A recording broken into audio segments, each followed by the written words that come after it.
Iran மீது America திடீர் தாக்குதல், காற்றில் பறந்த போர் நிறுத்தம், அத்துமீறி அமெரிக்காவால் உச்சக்கட்ட பதற்றம். போர் நிறுத்தம் அமலில் உள்ள நிலையில் ஈரான் மீது அமெரிக்க ராணுவம் தாக்குதல் மேற்கொண்டுள்ளது. இதில் தெற்கு ஈரானில் அமைந்துள்ள ஈரானின் ஏவுகணை தளங்கள் மற்றும் இஸ்லாமிய புரட்சிகர பாதுகாப்பு படையின் படகுகள் தாக்கப்பட்டன. இந்த தாக்குதல் ஹார்மோஸ் ஜலசந்திக்கு அருகேயுள்ள கடல் பகுதியை ஒட்டி நடந்துள்ளது. இதை அமெரிக்க ராணுவத்தின் மத்திய கட்டளை பிரிவு உறுதி செய்துள்ளது.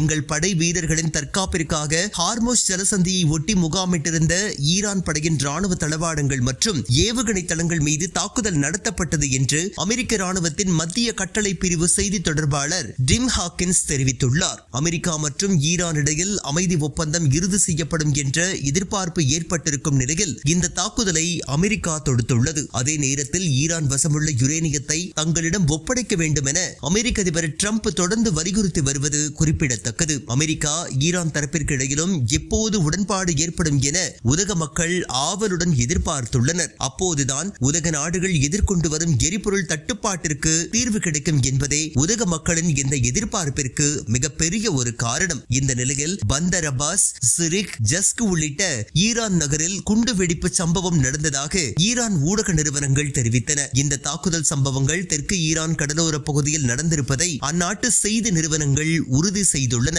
இதையடுத்து ஓமன் கடற்பகுதியில் ஈரான் படைகள் சார்பில் ஏவுகணைகள் நிலைநிறுத்தப்பட்டிருப்பதாகவும் அமெரிக்க போர் கப்பல்களை இலக்கு வைத்திருப்பதாகவும் ஈரான் ராணுவ செய்தி தொடர்பாளர் இப்ராஹிம் ஜோல்ஃபஹாரி தெரிவித்துள்ளார்.